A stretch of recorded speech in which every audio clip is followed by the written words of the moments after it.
Assalamualaikum warahmatullahi wabarakatuh. Nama saya Nazar Safina Tunaja dengan NIM 1502223137 dari KM 4608. Di sini saya akan menjelaskan tentang etika part 1. Nah, yang pembahasan pertama itu ada istilah etika. Nah, etika itu berasal dari kata bahasa Yunani kuno, yaitu etikos, yang berasal dari kata etos, yang berarti kebiasaan. Nah, filsafat etika atau filsafat moral ini merupakan cabang ilmu filsafat yang mempelajari tentang etika dan nilai moral. Nah, filsafat etika itu sangat penting dalam kehidupan sehari-hari kita, dalam membentuk pandangan dan prinsip hidup kita, dalam membentuk tata nilai moral yang berlaku di masyarakat. Pembahasan yang kedua itu ada sifat dasar etika.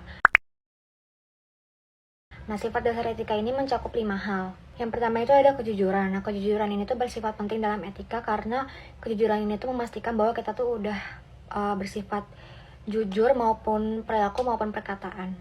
Yang kedua itu ada keadilan. Nah, keadilan ini juga penting karena memastikan bahwa kita tuh berlaku adil kepada setiap orang tanpa melihat dari latar belakang orang tersebut. Yang ketiga itu ada tanggung jawab. Nah, tanggung jawab itu juga penting karena ini tuh memastikan kalau kita tuh bertanggung jawab atas tindakan yang telah kita lakukan.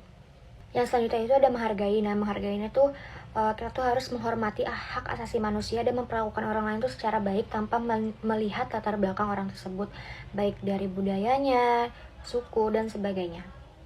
Dan yang terakhir itu ada keberanian. Nah, keberanian itu tuh penting juga karena memastikan kita telah berani untuk mengambil tindakan yang benar, bukan yang salah. Nah, pembahasan yang selanjutnya itu ada etika sebagai filsafat moral. Nah, etika disebut sebagai filsafat moral itu karena etika itu membahas mengenai pertimbangan sebuah tindakan, watak, sikap, dan lain-lain dalam ruang lingkup antar manusia maupun kehidupan bermasyarakat. Nah, pembahasan selanjutnya itu ada perspektif dalam etika komunikasi. Nah, perspektif yang pertama itu ada perspektif politik. Itu tuh meliputi bersikap adil dan bebas memilih. Yang kedua ada perspektif legal yang meliputi etis dan kehormatan.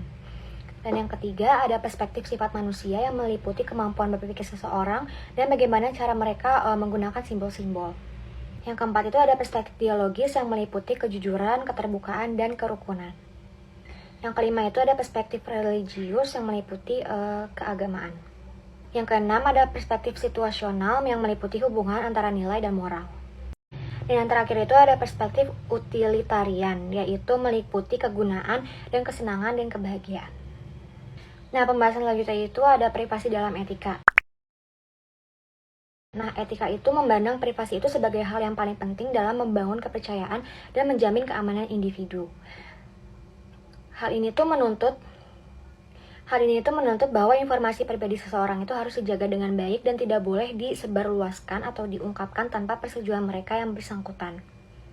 Privasi dalam etika juga memiliki unsur-unsur. Yang pertama itu ada unsur kebebasan. Nah, kebebasan di sini tuh maksudnya menurut aku itu kayak kita itu bebas untuk memilih dan memilah mana yang itu menjadi privasi kita. Yang kedua itu ada tanggung jawab. Di sini itu maksudnya kalau misalnya kita udah dikasih kepercayaan untuk menjaga privasi orang lain, kita tuh harus bertanggung jawab atas itu. Jangan sampai kita lengah. Nah, yang ketiga itu ada hati nurani. Di sini tuh maksudnya itu menurut aku kayak kita tuh harus memiliki hati nurani sebelum kita tuh misalnya kalau kita mau menyebarkan privasi orang, kita tuh harus memiliki hati nurani. Jadi bayangkan aja kalau misalnya itu adalah di posisi kita di mana privasi kita disebarluaskan. Yang terakhir itu ada prinsip-prinsip moral dasar. Nah, banyak juga nih sikap-sikap yang melanggar privasi dalam etika. Contohnya itu kayak memata-matai orang, terus mengungkapkan informasi pribadi orang lain tanpa izin, terus kayak menggunakan informasi pribadi orang untuk kepentingan pribadi kita. Itu tuh contoh-contoh hal yang melanggar privasi. Pembahasan selanjutnya itu ada privasi dalam filsafat komunikasi. Nah, privasi dalam filsafat komunikasi ini tuh dapat diartikan juga sebagai hak individu ataupun kelompok untuk menjaga informasi pribadi mereka dan mengontrol akses orang lain terhadap informasi tersebut. Tentu saja yaitu berkaitan dengan etika dan kepercayaan dalam berkomunikasi. Dalam filsafat komunikasi juga terdapat prinsip konfidensialitas.